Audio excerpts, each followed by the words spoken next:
All right, dudes. We can get started now. Hopefully.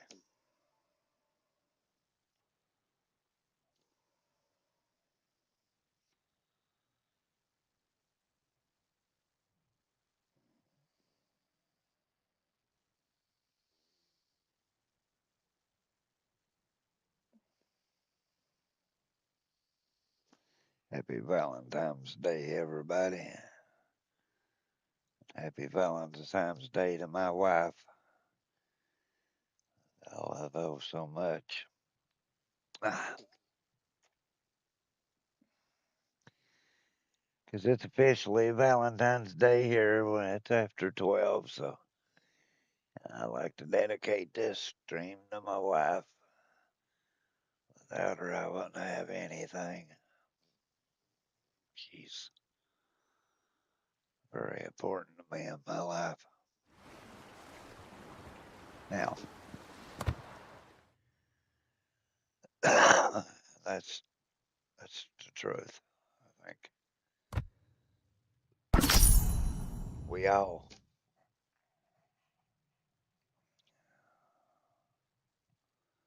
have have a significant other that completes us. At least if you're lucky, you do.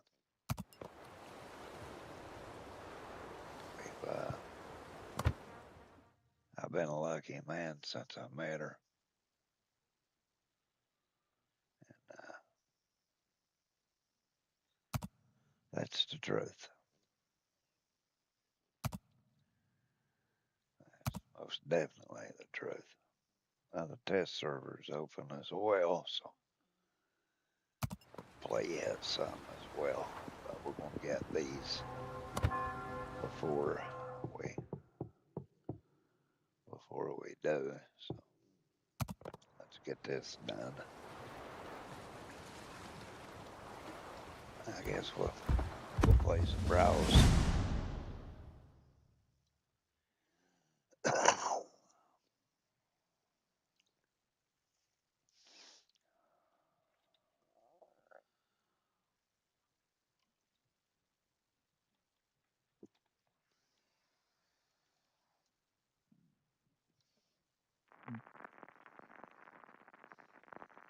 I think that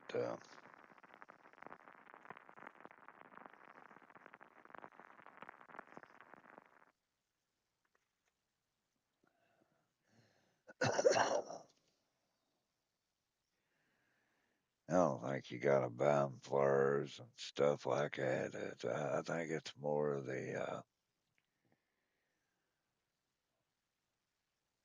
recognizing them,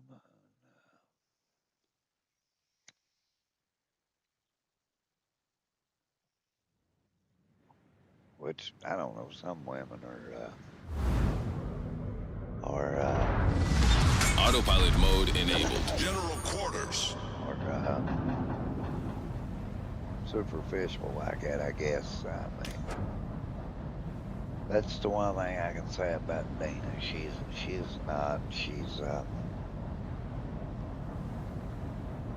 I think that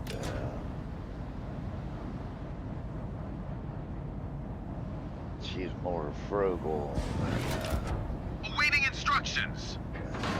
most. What?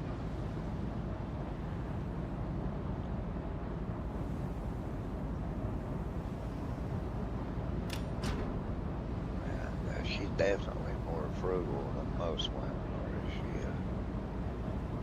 She would rather take you give it to her money and her save it as to buy flowers, chocolates, stuff like that. Enemy force detected. She's something else.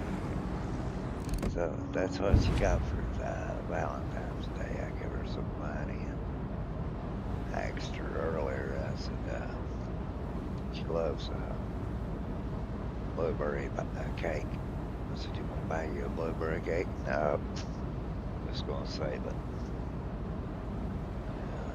Figured that. As long as she's happy, that's all that matters to me.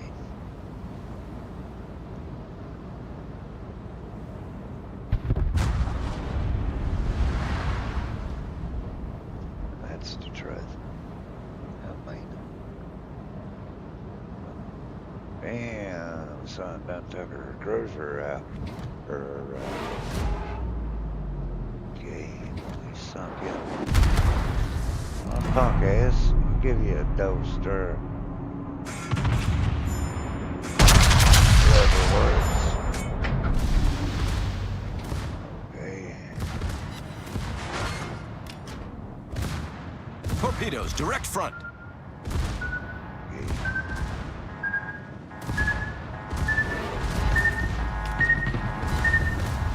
The enemy is about to win. You missed me there, dipshit.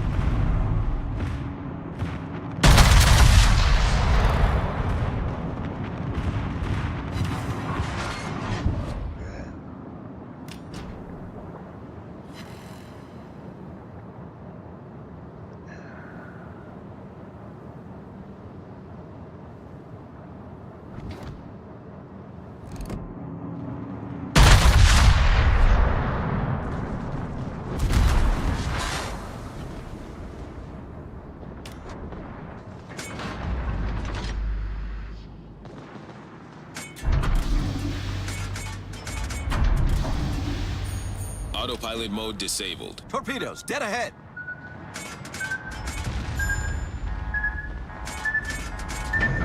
Bump.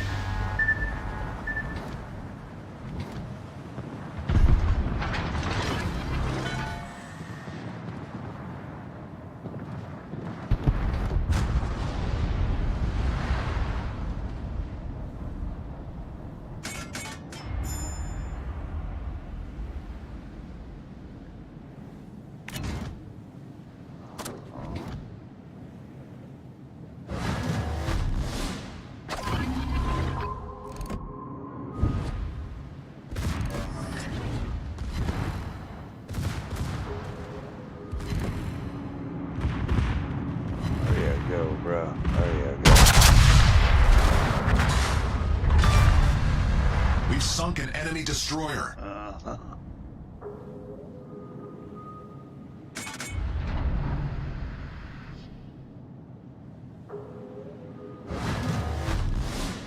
Okay.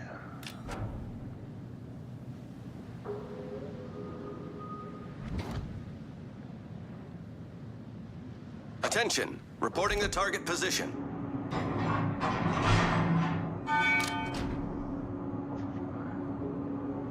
He's AFK.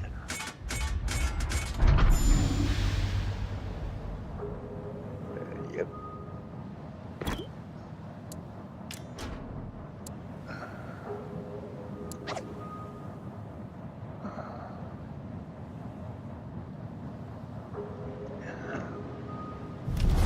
Our team has taken the lead. Battle ends in 5 minutes.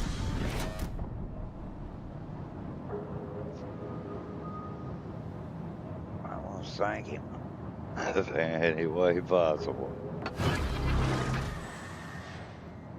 I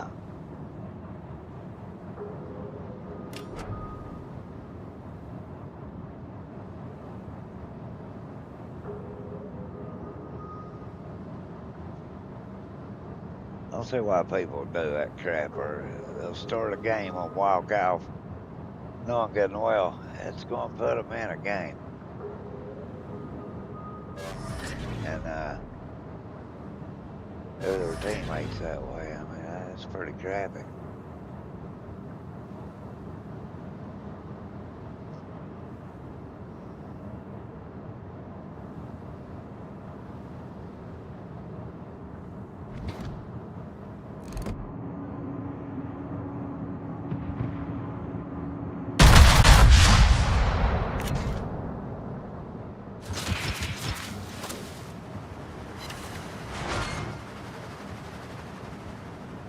All stations, concentrate fire on the target.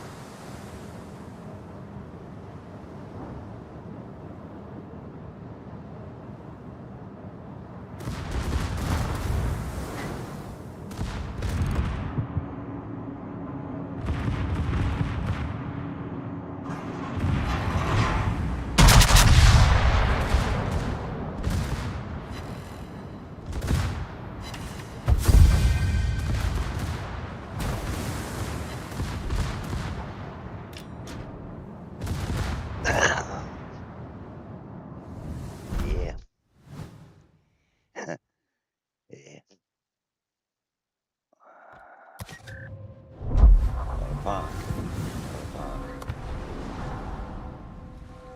Guy goes.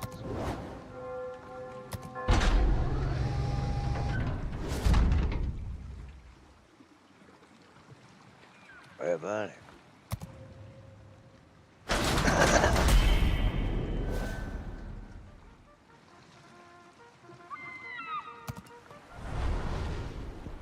Guess we got another one of these. Well, we get to a flag. And guess that goes for that new ship that we got.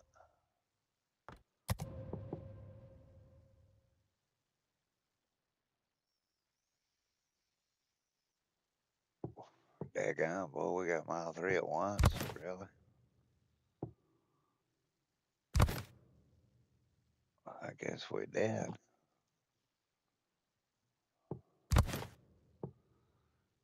Shit, we played one game and got all them. That was, righty then.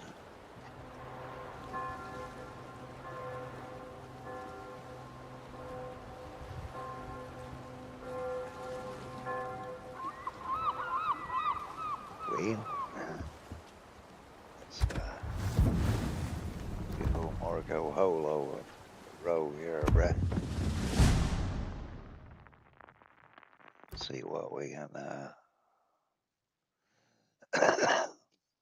we can come up with, I guess.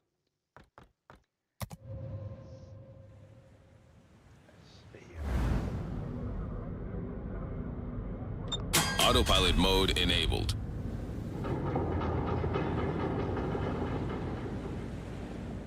My hair's growing back and itches me a little bit.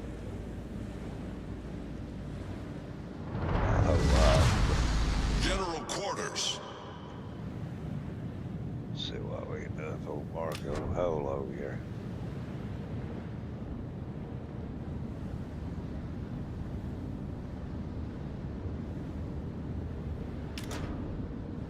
This seems to be a decent ship. I mean, let's be honest, I'm hooked on them German ships, do not lie about it.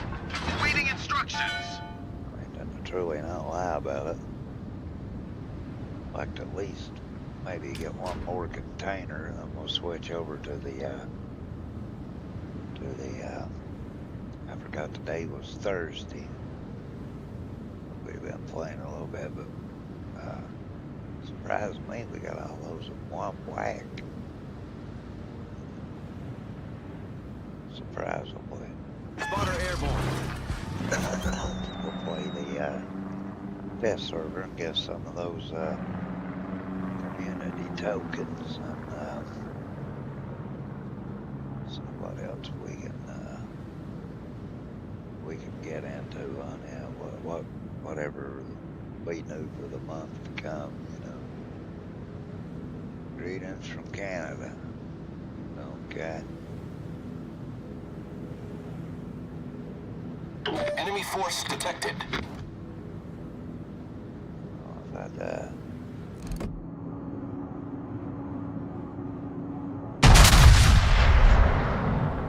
say hello.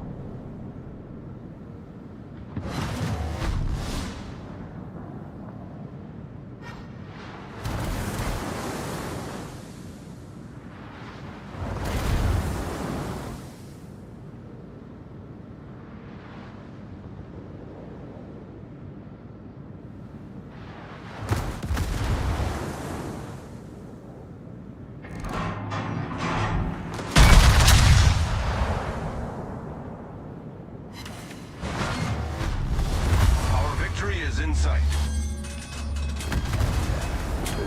The ship is on fire. Spotter destroyed.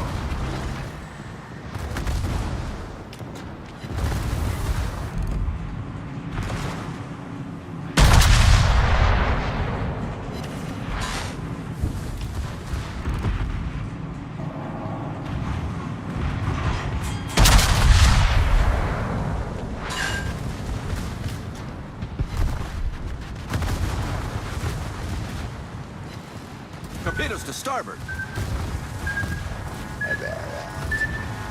Torpedoes to starboard. We're hull below the waterline. We're flooding quickly. Critical engine damage. Target penetrated.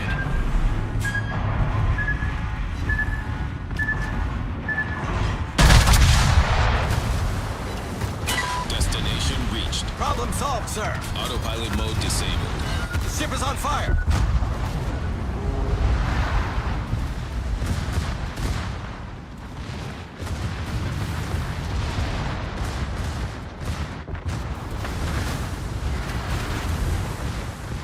Damn, boy. Took us all out, haven't it? Huh. That sucks.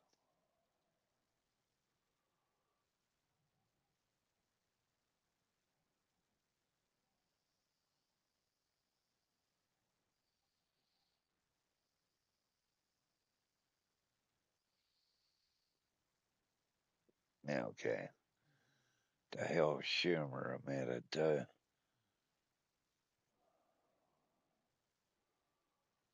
Hard to say with Schumer.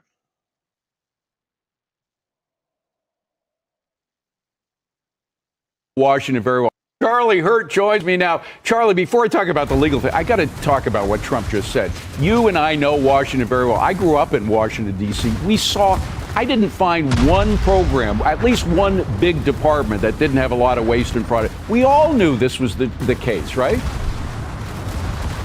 Yeah, and it's kind of funny, actually. The whole Doge department and Donald Trump is doing what old reporters used to do in Washington, which was find all these outrageous examples of abuse and wasted money and perhaps even stealing that goes on in government. And we know it goes on, but it's like the press has been asleep for so long that they've been getting away with more and more of it.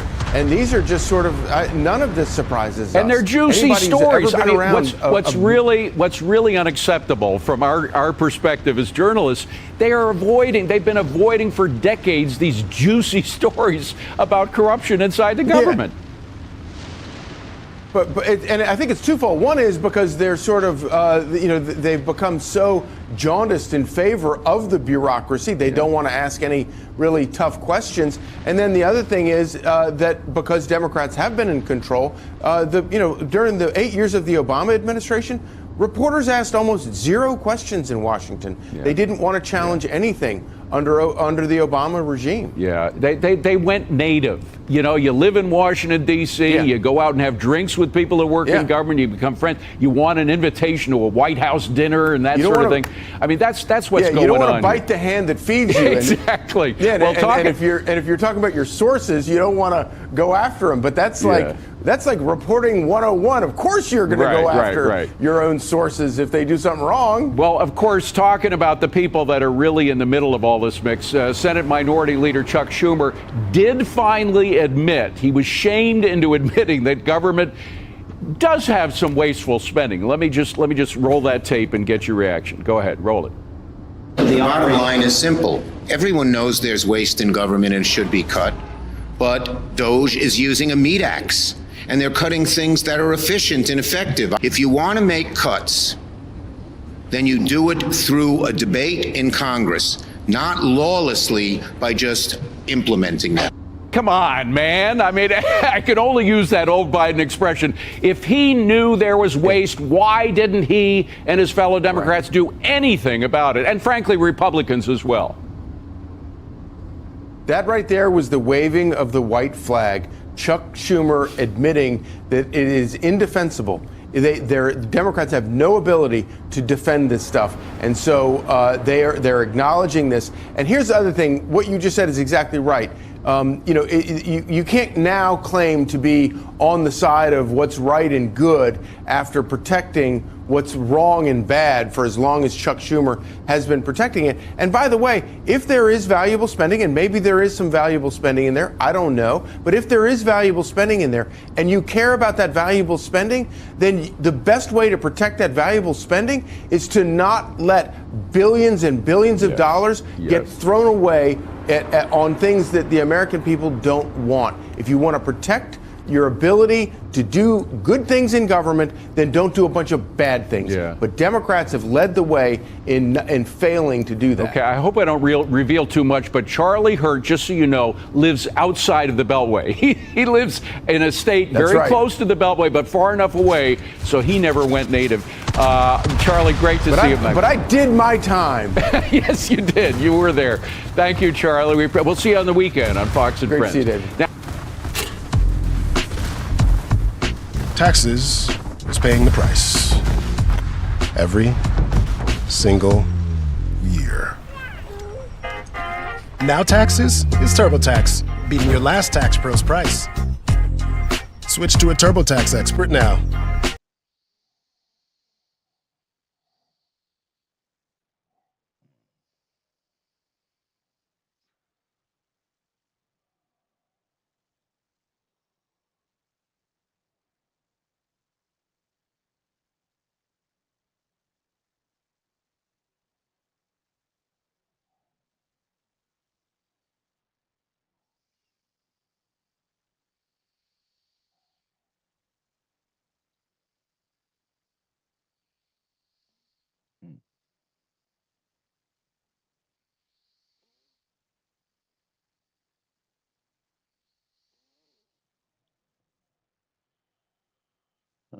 Okay. As President Trump overhauls the government at a breakneck pace, the media has been breathlessly predicting a constitutional crisis. By definition, are we in a constitutional crisis? Dangerously close to a constitutional crisis. Constitutional crisis. Constitutional crisis. Constitutional crisis. Constitutional crisis. Constitutional crisis. Constitutional crisis. Constitutional crisis. I think this is the most serious constitutional crisis the country has faced, certainly since Watergate. Well, the talking points appear to have gone out. Look at this. Look at these highlights. The term is all over the headlines. And then listen to this. I could not believe it. CNN guests were wildly teasing jail scenarios for Trump allies. So far, they've been talking tough, but I think largely have complied with these court orders. Then what's next if they do defy a court order? First thing you would do would be to go back to the court and hold the administration or the individuals who are not complying in contempt. And there are a series of remedies that the court can order if someone is in contempt, including jailing them. The great dilemma is that the jailer is hired by the president. The president of the United States has control over the Department of Justice. If he decides that the U.S. Marshals are not going to enforce the court order, then what is already a crisis becomes a catastrophe. Then the system is broken. It's all hell broken loose. And he's a Harvard professor. I mean, that's Larry Tribe talking about Trump controlling the jailer. We're back to talking about jail, everyone. Except wait for it. Trump says he will abide by exactly what the courts tell him to do. I always abide by the courts, and then I'll have to appeal it. But then what he's done is he slowed down the momentum. And it gives crooked people more time to cover up the books. You know, if a person's crooked and they get caught, other people see that, and all of a sudden it becomes harder later on. So, yeah, the answer is I always abide by the courts, always abide by them, and will appeal. But appeals take a long time. So, Emily, I read the transcript, and he said, I always abide by the courts, number one. I always abide by the courts, number two. I always abide by it. He said this Tuesday. So why are we doing prospective segments on a Monday evening about jailing Trump and his opponents? Because the new chapter of Trump derangement syndrome is the constitutional crisis that is his presidency, because these Dems cannot handle that he's actually doing great work immediately and Americans are happy and excited. And at the end of the day, I find it so ironic that it's the Democrats that use such ferocious, violent language, not only toward President Trump and anyone associated with him, but also regarding the courts. The president was prosecuted unfairly and frankly unconstitutionally on multiple fronts. And yet he always said, I will abide by what the courts decide. And he pointed out corruption when he saw it, but he never once said, I will buck a judgment. And yet the Dems were saying that. The Dems are doxing judges. The Dems are using that rhetoric. So to me, they can say what they want to each other. You know, constitutional crisis is the new 6-5 finance. But I'm a little tired of hearing their talking points disseminated because at the end of the day, the thoughtful conversation that Americans want to have apparently is only on the right. And it's about where are our tax dollars going and how is our safety and security confirmed. So Trump said he'll abide by the courts. Well, let's remember what Biden and Obama said. It sounded a little different than abide by the courts. We are not just going to be waiting for legislation in order to make sure that we're providing Americans the kind of help that they need. I've got a pen and I've got a phone. Middle-class families can't wait for Republicans in Congress to do stuff. So sue me. Supreme Court blocked me from relieving student debt, but they didn't stop me. So are those jail-worthy remarks to Lawrence Tribe of Harvard? According to his metric and his words, yes, absolutely. You know, these are two sitting presidents who felt like they were above the law and they were openly thwarting court decrees, and that, according to Lawrence Tribe, is actionable. You know, the constitutional crisis is the new Russiagate. So all you have to do is cut and paste the phrase over the former sentences that Democrats and the media establishment were using about Trump being Putin's puppet back in 2017. And, you know, if Trump were on the wrong side of the law, Michael Avenatti would be in his second presidential term. You know, when Tribe went on According to CNN. That's right. Tribe went on to say his remarks were not intended for Trump. I think they were for Trump allies. But the point still stands. Why do they jump to this extremity? Okay. All right. Really? I mean, he's a professional at using his words. Come on. I think that last one is the one that really sticks in the craw of Democrats, though. It wasn't just a court. It was the highest court in our land. Yes. Right. The U.S. Supreme Yes. Court. Right. And President Biden thought he could just thwart that for his own political gain. And he went back and forth, and then he wasn't on the ticket for presidential, return to the White House. I mean, it's been a mess, a blank show, all the way down the road, and now they want to bring this back in. Look, President Trump just made the words Russia, Russia, Russia have new meaning. Yeah. He's done a deal to get an American home after 4 years of captivity. And I mean, who knows what would have happened had he not stepped in. And he's now ushering into play a deal to end the war between Russia and Ukraine after Russia invaded another country on Biden's watch. Yeah, he can change the meaning on this, too. He'll bring the receipts, and all of this constitutional crisis, I guess that'll have a new meaning of it's not real. Yeah, it's also rather lazy, Charles. It's like threat to democracy didn't work during the election, so let's pop open a thesaurus. Oh, here's constitutional crisis. Yeah. Let's plug it in. They've only got one page in their playbook, and it's called fear-mongering. Yes. That's the only play they have. It's the only thing they ever do. They're not solutions-oriented. They're not hopeful. They don't have a plan to bring people up. There's always a plan to bring people down, or in this case, put them in jail. It's almost like One Flew Over the Cuckoo's Nest, though, because it is nuts. It's absolutely nuts. And the irony of all ironies, they hate the Constitution. If they had it their way, they would rip the Constitution up. I've heard them say it's an old document. Oh, yeah. It's not applicable these days. That, we should blow up the Supreme Court and put 25 people on it. I mean, they hate the foundation of America. So to even utter the word Constitution is so phony out of their lips. Mm.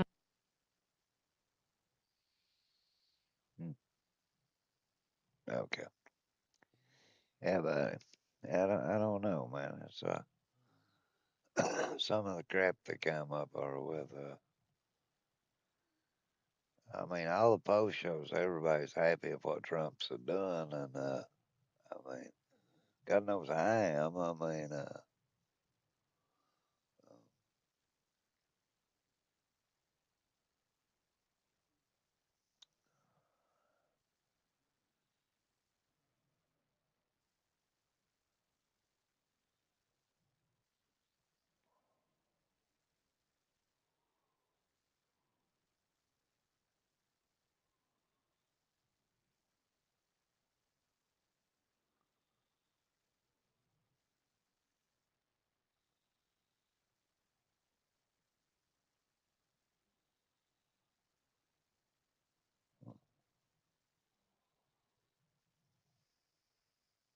Hey guys, did you know some drivers are ditching their car insurance and they're doing this instead? I'm from Jersey, so I look a little differently. I say Trump. I don't swear in public very well, but we have to Trump. What they meant to say, Donald Trump and Elon Musk. Wow. Classy. All right, Senator Ted Cruz is standing by, but first to Kellyanne Conway, former senior counselor to President Trump, now president of KAC Consulting, and Leslie Marshall, Democratic strategist. Both are Fox News contributors. And as I said, Senator Ted Cruz coming up in moments. Ladies, great to see both of you. I want to pull this up. This is from Jerry Baker's editorial in the Wall Street Journal. As Democrats stand up for the bureaucrats against DOJ. He says it was a tableau for the ages. One example of the many strange battle lines the Democratic Party has chosen to defend the past few years. Illegal immigrants over citizens, teachers' unions over parents and children, criminals over victims, men turned women over girls. Good luck with that, Democrats, he writes. You may want to fire your pollsters. Leslie, let me start with you. Your reaction to the, sort of vulgar language that was just used that you saw from Democrats who seem to be wanting to die on the hill of not cutting spending in Washington. Oh, I would disagree. I'm a Democrat. I want spending cut. But I don't want people who are in the middle of a medical trial who have medication in their body and could become very ill or die because of that type of a cut. When you're spending millions to send the president to the Super Bowl, when you have people that are not vetted properly, when you have people that don't have security detail, when you have people who are experts in computers rather than forensic accountants or CPAs looking to cut budgetary items, and then which budgetary items? You want to cut fat, you want to cut pork. And Democrats don't have a problem with that, but we do have a problem when you're cutting programs that affect the health care for veterans as examples. And I could go on and on and on and take up the whole show with cuts that are going to hurt people, farmers that are going to be hurt in the Middle East. Yeah, but Leslie, the issue is that Democrats have never wanted to cut anything. They have never come forward in the way that we're seeing now. And Kellyanne, let me let you weigh in here and answer Leslie's discussion here that they're cutting things that are hurting people. What do you say to that? Well, that's what they want us to believe. They want to scare people instead of get the facts and actually help a little bit. Why not some bipartisan action, Leslie and Martha, on things that are so outrageous and egregious, no one can possibly rationally disagree. No one who doesn't have stage 5 Trump derangement syndrome, which is everyone you just showed.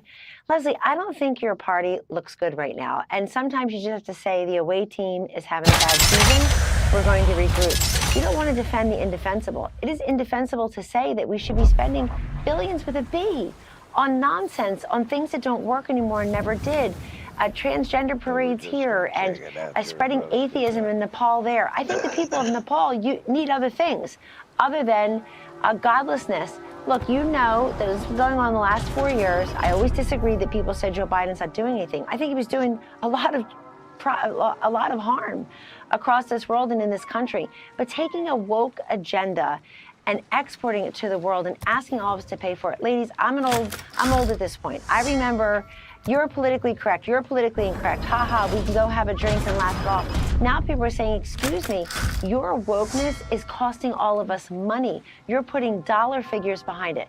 Now, those Democrats, if they actually had chapter and verse, Martha, of people are being denied benefits and things that are going askew, we're all listening. I want to hear it. They're dropping F-bombs that you have to censor on a 3 o'clock in the afternoon show. They're obsessed with Donald Trump and Elon Musk, who are only trying to do what Trump was elected to do, what we all want done, which is to make sure that our money as taxpayers is going to things that help Americans, that help around the world. We can help, but it can't be for all this nonsense and these wasteful programs. Let me quickly play this from Joe Rogan, and with a warning that there's another F-bomb in this one, too. Watch. Joe Biden had went in and found corruption that was in the halls of our government and tried to weed it out and said there's corruption in these NGOs, there's corruption in these not-for-profits, there's a lot of corruption and influence, and we're going to weed this out because we want a fair country. The place would be cheering him. Leslie, what do you think about that? I think if we're cutting waste, why are we cutting anybody who's not a Republican from a certain committee or certain department. If we're cutting waste, why are we firing people who had a certain opinion politically on January 6th? If we're cutting waste, then how come it's not being done in a bipartisan manner? How come it's not being done with transparency? How come it is a constitutional crisis? They're just not only not caring about the Constitution, but the legality of these things. When Congress appropriates funds, whether it's Democrat or Republican, you can't just say, Leslie, well, let we'll me throw just out point the one thing out. executive branch We and gotta the go, judicial but branch. Leslie, you had 83% of Americans polled saying that they wanted significant or complete overhaul of the government. So are you willing to admit that your party has completely overlooked how strongly Americans feel about cutting this spending that has gotten us $36 trillion in debt? I would admit they want spending cut. I don't admit this is the way they want it cut, and they certainly don't like seeing gas prices go up, eggs, bacon, bread, which are just 3 today. Yes, those were so inexpensive under Biden. Listen, 98 days ago, less than 100 days ago, was the election. The election was 98 days ago. A month ago, we didn't even know who was running the country. Now there's absolutely no doubt. And the volume and velocity with which President Trump is enacting this agenda, this mandate to actually cut out the waste and showing us, ladies, I think this is the important part. It's all transparent. Today we're cutting USAID here. Today we're exposing this program and that program. They're making it transparent. And I think this is the end of Chuck Schumer, Martha. I think that they have no message except to attack Trump and now Musk. And I think those old war horses in the Democratic Party are going to be on their way out. They act like the election didn't happen yet. All right, ladies, thank you very much. Leslie Marshall, Kellyanne Conway. How about it?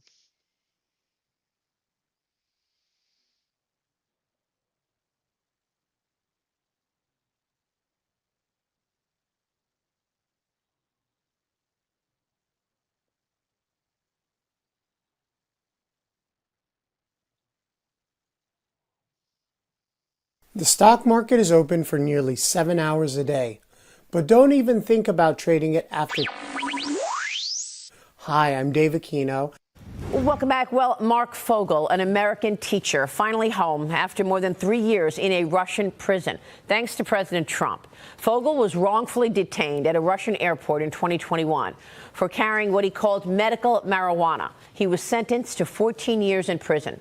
He arrived at the White House last night wearing an American flag draped around him. He was welcomed home by President Trump. He called Trump a hero.